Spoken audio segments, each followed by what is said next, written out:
एक साल बीत चुका था। ढोलकपुर वापस शांत था। गांव के लोग फिर से खुशी से जीने लगे थे।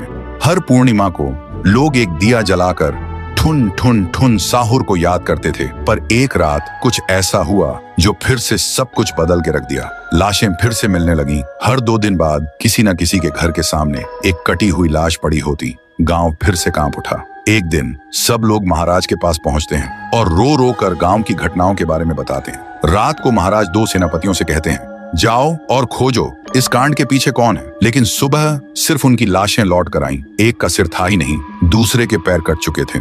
महाराज समझ गए कुछ तो लौट आया है, कुछ जो सिर्फ मौत का खेल खेल रहा है। और फिर कहते हैं, अब इस जंग का सामना मुझे ही करना होगा। उसी रात महाराज चुपके से गांव में आते हैं और एक पेड़ के पीछे खुद को छुपा लेते हैं। और ठीक रात के 2:30 बजे अचानक कहीं से धुआं छा जाता है और उस धुएं के अंदर से एक आवाज आती है,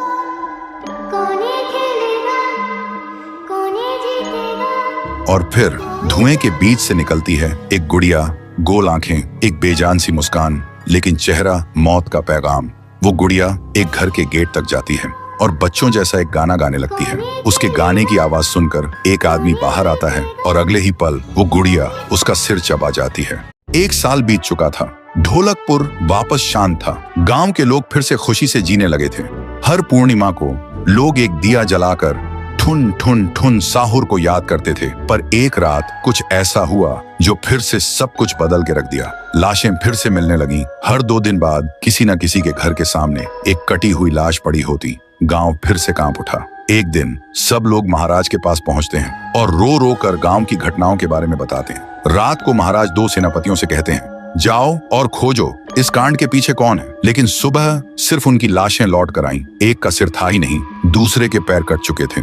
महाराज समझ गए कुछ तो लौट आया है, कुछ जो सिर्फ मौत का खेल खेल रहा है। और फिर कहते हैं, अब इस जंग का सामना मुझे ही करना होगा। उसी रात महाराज चुपके से गांव में आते हैं और एक पेड़ के पीछे खुद को छुपा लेते हैं। और ठीक रात के 2:30 बजे अचानक कहीं से धुआं छा जाता है और उस धुएं के अंदर से एक आवाज आती है,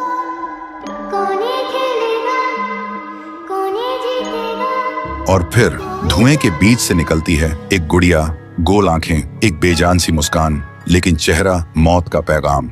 वो गुड़िया एक घर के गेट तक जाती है और बच्चों जैसा एक गाना गाने लगती है। उसके गाने की आवाज सुनकर एक आदमी बाहर आता है और अगले ही पल वो गुड़िया उसका सिर चबा जाती है।